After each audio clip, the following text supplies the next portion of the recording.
Next जो हमारा question है वो है आपका differences between the democratic election and non democratic elections, यानी कि जो आपके डेमोक्रेटिक इलेक्शन होते हैं और नॉन डेमोक्रेटिक इलेक्शन होते हैं, दोनों में डिफरेंस क्या है। अब मैं दोनों का डिफरेंस आपको बताती हूँ। जैसे हम डेमोक्रेटिक जो गवर्नमेंट है उसमें फर्स्ट जो पॉइंट होगा, तो इससे कंपेयर मैं करूँगी तो शायद आपको अच्छे से क्लियर हो जाएगा।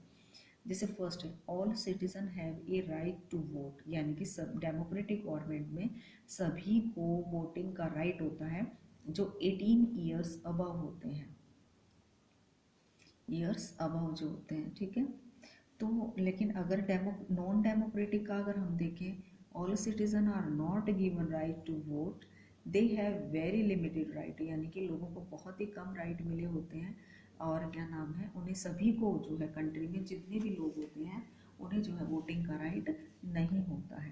देन उसके बाद सेकंड पॉइंट को अगर हम देखें तो ये होगा इलेक्शंस आर हेल्ड रेगुलरली, यानी कि इलेक्शन जो है वो रेगुलरली हेल्ड किए जाते हैं।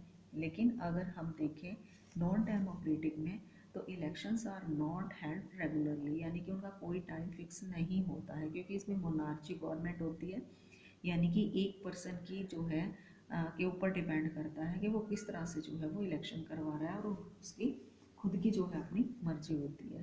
देन उसके बाद थर्ड पॉइंट को अगर हम देखें तो डेमोक्रेसी में elections are conduct in free and fair manner, यानी कि इलेक्शन जो होते हैं वो फ्री एंड फेयर होते हैं।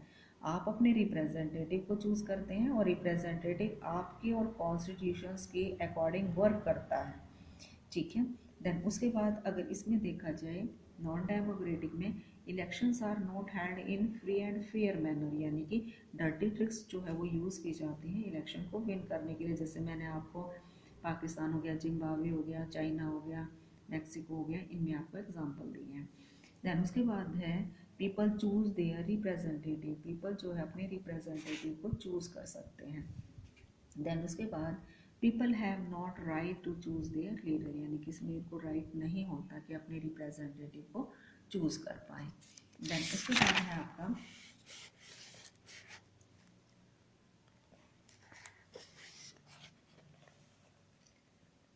Question number 6।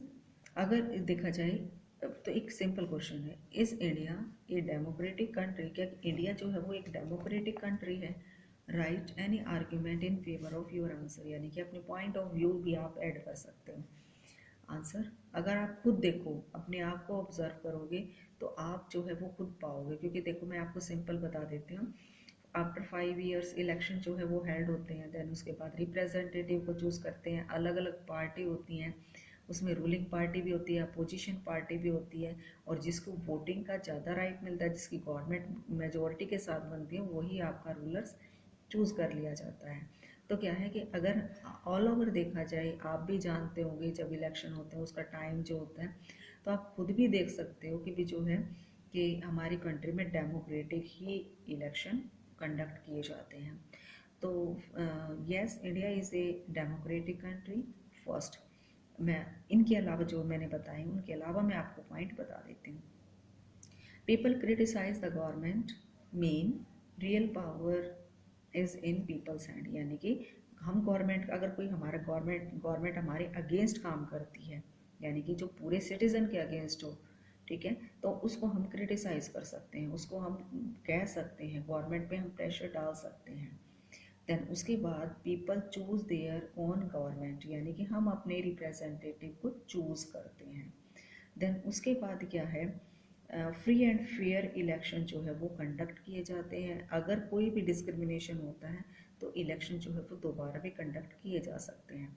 और बच्चे ये मैं आपको बता देती हूँ, जितना भी इलेक्शन का प्रोसेस होता है वो आपका इलेक्शन कमिश्नर के अंडर में होता है, ठीक है। वही जो है वो पूरे इलेक्शन के प्रोसेस को कंडक्ट करता है। Then after that people express their view freely, यानी कि अपने हम व्यू जो है वो फ्रीली जो है वो एक्सप्रेस कर सकते हैं, जैसे मीडिया के थ्रू या पार्टी मतलब सॉरी असेंबली ऑर्गेनाइज करके। तो मतलब ऐसा नहीं है कि हम जो है गवर्नमेंट को क्रिटिसाइज नहीं कर सकते। इलेक्शन हेल्ड रेगुलरली, यानी कि इलेक्शन जो है वो आफ्टर 5 ईयर्स जो है वो रेगुलर फॉलो किया जाए मतलब सॉरी अटेंड वो कंडक्ट किए जाते हैं। देन उसके बाद है आपका next question, explain the difficulty face by the people in the non democratic country. यानी कि मैंने इतने पॉजिटिव पॉइंट बताए हैं आपको कि डेमोक्रेटिक गवर्नमेंट के, लेकिन जो कोई भी चीज़ है, कोई भी वो है, तो उसके कुछ जो है वो डिमेरिट्स तो होते ही हैं। लेकिन तो इसमें मैं आपको बता देती हूँ, explain the difficulty face by the people in a non democratic, sorry ये क्वेश्चन ये है कि नॉन डेमोक्रेटिक जो कंट्री है उन्हें क्या क्या प्रॉब्लम को फेस करना पड़ता है। तो बच्चे जो डेमोक्रेसी की जो मैंने मेरिट्स बताए हैं उन्हें आप उलट कर दीजिए। यानी कि इलेक्शन नहीं होते तो क्या है कि आपके जो रिप्रेजेंटेटिव हैं वो आपके अकॉर्डिंग नहीं होते और वो डिसीजन जो है आपके अकॉर्डिंग नहीं लिए जा सकते। तो आप उन पॉइंट को मोल्ड कर सकते हैं इसमें। जैसे मैं आपको हिंट दे देती हूँ, people can't ask the question to the authority of the dictator. यानी कि जो डिक्टेटर है, यानी कि जो आपका लीडर है, वो क्या है, आप उससे क्वेश्चन नहीं पूछ सकते। ठीक है, आपको ये राइट नहीं होता है जैसे आपको डेमोक्रेसी में होता है। People can't enjoy any right, यानी कि जैसे सऊदी अरेबिया का मैं एग्जांपल देती हूँ, उसमें क्या है कि पीपल जो है मुस्लिम है, उन्हें मोस्टली राइट मिले हुए हैं, लेकिन जो दूसरे हैं वो अपने फेस्टिवल तक को भी जो है वो सेलिब्रेट नहीं कर सकते। देन उसके बाद people can't choose there rulers, यानी कि रूलर्स को जो है वो चूज़ नहीं कर सकते। सारी पावर जो है वो इंडिविजुअल के हाथ में होती है और वो जैसा रूल एस्टेब्लिश करना चाहे लोगों को वैसा ही फॉलो करना पड़ता है।